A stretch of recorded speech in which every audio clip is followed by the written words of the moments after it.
आणि आज जवळपास 2,52,00,000पेक्षा अधिक महिलांना आम्ही दर महिन्याला हा लाभ त्या ठिकाणी पोहोचवत आहोत।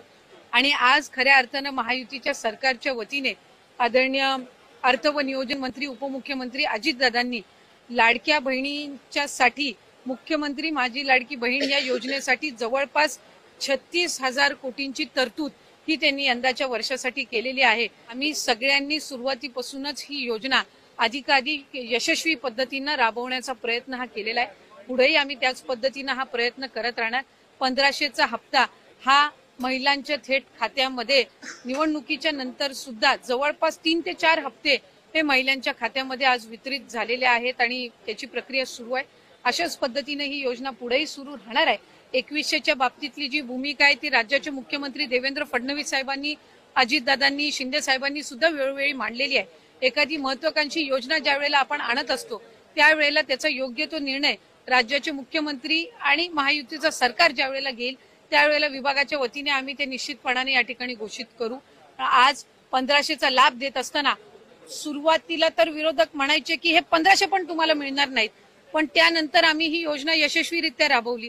त्याच्यानंतर म्हणायचे की निवडणुकीच्या नंतर ही योजना बंद होणार, पण आज 2,52,00,000 महिलांपर्यंत आम्ही हा लाभ त्या ठिकाणी पोहोचवत आहोत। आणि आज 36,000 कोटींची जी तरतूद अर्थसंकल्पामध्ये करण्यात आलेली आहे, जेणेकरून ही योजना अशाच पद्धतीने पुढे सुरू राहावी। त्यामुळे आम्ही कुठलाही महायुतीच्या सरकारने लाडक्या बहिणींना दगाफटका दिलेला नाहीये। 2100चा योग्य तो निर्णय जाहीरनामा किंवा एखादा ज्या वेळेला तुम्ही वचननामा असतं तो पुढच्या 5 पंचवार्षिक या संबंध या याच्यातून दृष्टिकोनातून तो ठेवलेला असतो। त्यामुळे त्या बाबतीतला योग्य तो निर्णय हा महायुतीचं सरकार हे निश्चितपणाने घेईल। पण आपल्या माध्यमातून मला लाडक्या बहिणींना सांगायचंय की ही योजना कधीही बंद होणार नाही आणि महायुतीच्या सरकारकडून अशाच पद्धतीने चालू राहील।